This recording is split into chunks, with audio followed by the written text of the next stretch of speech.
What is up you guys? Welcome back to my channel, Kaloy's World. It's me again, Kuya Kaloy. And for today's video guys, is sasagutin lang natin yung mga nagko-comments sa mga vlog ko about South Korea na parang nabalitaan nila na may pa-exam ulit ang Korea para sa mga nagnanais makapagtrabaho dito at maging factory worker dito sa South Korea. So, akala kasi ng iba, parang lahat ng gustong mag-take ng exam is pwedeng makapag-exam. So, ngayon, ang gagawin natin para i-clear lang ang lahat. So, bibisitahin natin ngayon yung website mismo ng POEA para malaman natin kung eligible ka ba na makapag-take ng exam na I think it's sa October yung balita. So, titignan ngayon natin. Kaya tara na, i-check na natin sa website mismo ng POEA. And ayun na guys, so nandito na ngayon tayo sa website ng POEA. So ang gagawin lang natin is scroll up lang natin siya. And then pupunta tayo dito sa announcements. Ayan. So kung makikita nyo, Korea EPS topic. At ang first bullet ang sabi niya, announcement of 2021 special EPS topic CBT in the Philippines.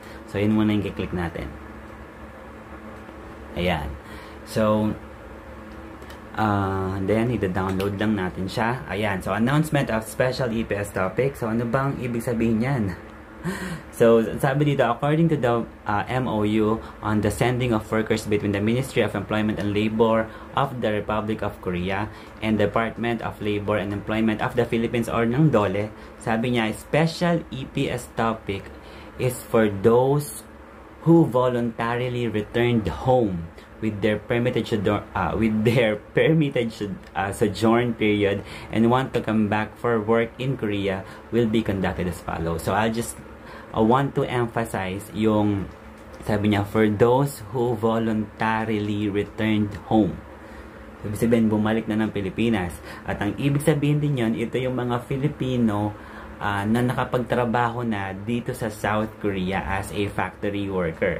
So, whether 1 year, 2 years, 3 years, or 4, natapos mo yung buong term na 4 years and 10 months, as long na, umuwi ka na ng Pilipinas at, gusto mong makabalik ulit dito at makapag-exam, kasi minsan nangyayari, naka 2 years lang, ayaw na, gusto, feeling nila, okay na naipon nila, uwi na ng Pilipinas, and then, a year later or 2 years, naisip nila na, gusto kong makabalik sa Korea at makapagtrabaho ulit. So, ito yon. So, ang exam na ito ay para sa kanila, para sa mga, minsan tawag ex-core, sabi nila. So, ibig sabihin, ex-Filipino workers, dito sa South Korea na nakapagtrabaho na dito sa South Korea at gustong makabalik at makapagtrabaho ulit dito sa Korea. Ang exam nito na ito ay para sa kanila. Okay, so ayan. So sabi niya pa dito ayan, so and ang exam na ito actually is mas mahirap kesa dun sa regular na EPS topic. Kasi nga sabi niya, 'di ba, special EPS topic. Kasi since alam nila na galing ka na dito sa South Korea at medyo may alam ka na sa salita nila dito or sa Korean language, actually hindi pa ako nakapag-take ng ganito ng special EPS topic. Pero base dun sa mga kaibigan ko na nag-take nito, yung nakabalik na dito, is mahirap daw talaga siya, as in mahirap compared doon sa mga first timer pa lang na na makapunta dito, compared dun sa exam nila, yung mga first timer nga. So ayan, and ano pang sabi? So ayan yung test, sabi niya registration period is July 28 to 30, announcement of test date is August 25, and then test period October, ito nga, October 12 to 15, and the announcements of test results November 10. Ayan yung mga age requirements nga na pasok lang doon sa ang nire-require nila. So ang 1982 ng July hanggang 2003 ng July. Ayan, so ayan yung age requirement niya. And then CBT, sabi niya, at nasan ba yan? Nakita ko yung CBT. Wait natin, yung type of exam. Tingnan natin dito. Ayan, sabi niya, test, place, and date announcement. Sabi niya, test, place, CBT. Ibig sabihin ng CBT, guys, is computer-based test. Kasi meron din tayong tinatawag na PBT. Yun yung paper-based test. So, ibig sabihin, yun nga, parang sa school, kapag mag-exam kayo, meron kayong, answering sheets. Pero kapag CBT nga, sa computer na. So, medyo take na ngayon ang pa-exam nila. So, yun.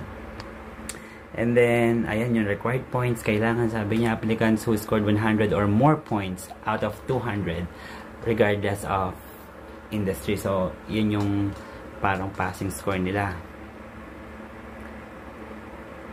Ayan, qualifications, hindi yung qualifications, re-employed workers under the EPS who voluntarily have returned to his or her home country with their permitted shutdown period. Yun nga, yung mga galing na dito at pinayagan ng bumalik ng Pilipinas, tapos ngayon gustong makabalik dito sa Korea para makapagtrabaho.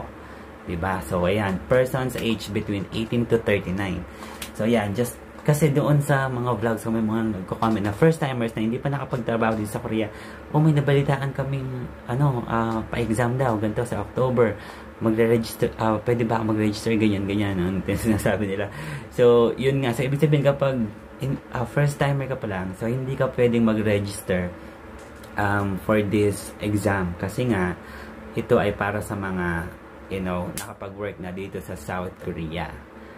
Okay, and also, bumalik tayo dun sa main page, dun sa second bullet.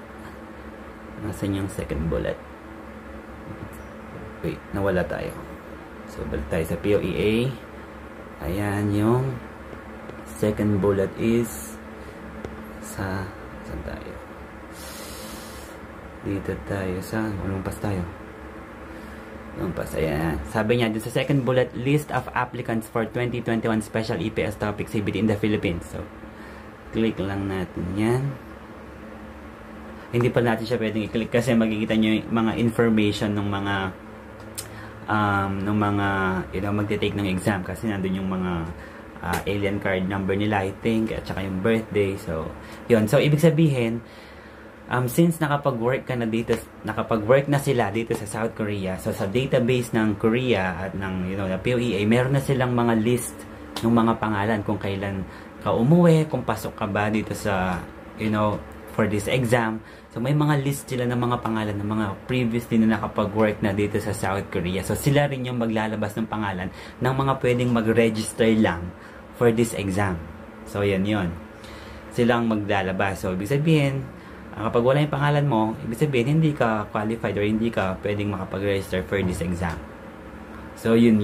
Kaya, gusto ko man na, since mga daming excited na makapag-work dito sa South Korea, lalo yung mga first-timer, unfortunately, this exam is not for you. And, kailangan pa rin maghintay ng announcement ng POEA, working with the HRD Korea, kung kailan yung exam para sa mga first-timers na, gustong makapag-work dito sa South Korea. Actually, ako, since second term ko na to, pero hindi pa ako nakapag, special EPS topic. Kasi, ang ginawa ko, kasi may choice ka naman. Pwede kang, mag-register for this special exam dito sa special EPS topic na ito, or pwede kang sumali dun sa test ng mga first-timers pa lang. Sa mga first-timer pa lang.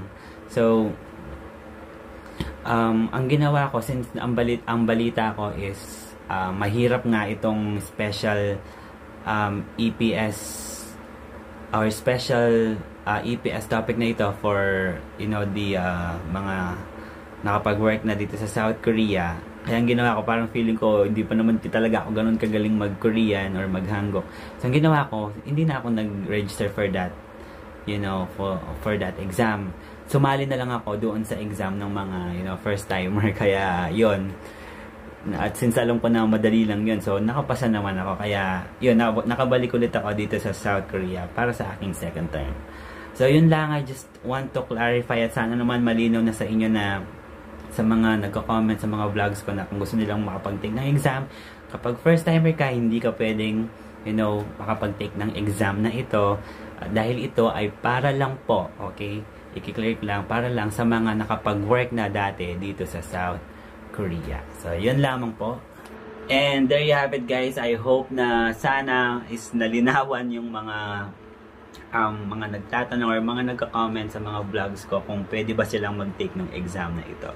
So, yon. And if you have questions, yon, continue or just comment your questions sa mga vlogs ko. And kapag may time at gusto ko talagang bigyan lahat ng time na masagutan yung mga tanong ninyo is, gagawa natin ng vlog. So, thank you so much guys for watching, and please don't forget to subscribe to my channel, Colors World. Ingat po tayong lahat hanggang sa ulitin. Bye!